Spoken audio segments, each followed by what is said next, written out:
ప్రతిపక్ష నేత కనిపించరు, ప్రతిపక్ష నేత సభకు రారు, ప్రతిపక్ష నేత ప్రతిపక్ష పాత్ర పోషించరు. అధ్యక్ష, ఉన్నవాళ్ళు ఈ సభలో ఉన్నవాళ్ళు ఉదయం నుంచి చూస్తున్నాం, నిన్న మొన్న చూశాం. రోజుకొక వేషంతో రోజుకొక డ్రామాలు చేస్తూ ఈ సభని అబద్ధాలతో, ఆ 10 సంవత్సరాల అబద్ధాలతో ఎలా అయితే పరిపాలించారో ఇప్పుడు ప్రతిపక్షంలో ఉన్నప్పుడు కూడా అదే రకమైన అబద్ధాలతో జనాలని మళ్లీ మభ్యపెట్టాలని చూస్తున్నారు. అధ్యక్ష, ఒకటి నిజం, ఏదైతే ప్రతిపక్ష పాత్ర పోషించాల్సిన ప్రధాన ప్రతిపక్ష నాయకుడు ఎప్పుడూ సభకు రాడు. అధ్యక్ష, ఎప్పుడూ సభకు రాడు. కొంతమందిని ఇడికి పంపిస్తాడు. రౌడీల్లా, గూండాల్లా ఈ సభలో ప్రవర్తిస్తుంటారు.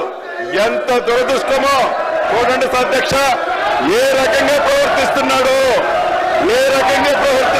చూడండి. అధ్యక్ష, ప్రతిపక్షం అంటే విమర్శించడమే ప్రతిపక్ష పని అన్నట్లుగా ఎలా విమర్శిస్తున్నారో, ఎలా నడుచుకుంటున్నారో తమరు ఒక్కసారి చూడండి. అధ్యక్ష, ఇందాక మీరు చూశారు,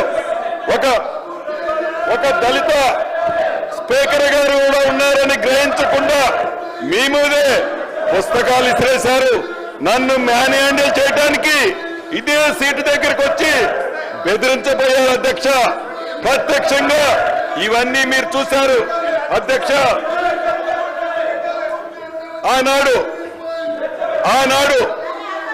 2014 రాష్ట్రం ఏర్పడటానికి ముందు ఎన్నికల్లో, 2018 ఎన్నికల్లో ఆనాటి ముఖ్యమంత్రి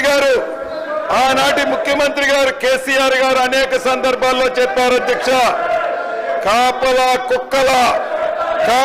కుక్కల ఈ తెలంగాణ రాష్ట్రాన్ని కాపాడుతానని చెప్పారు. అధ్యక్ష, గౌరవ మాజీ ముఖ్యమంత్రి గారు కాపలా కుక్కల తెలంగాణని కాపాడలేదు. అధ్యక్ష, కాపలా కుక్కలా కాకుండా వేట కుక్కలాగా తెలంగాణ రాష్ట్ర ప్రజల సొత్తుని కొల్లగొట్టుకున్నారు. అధ్యక్ష, కొల్లగొట్టారు. ఎందుకని అడిగితే, ఎందుకు కొల్లగొట్టారు పేదోడు సొమ్ము అడిగితే దానికి సమాధానం చెప్పరు. అధ్యక్ష.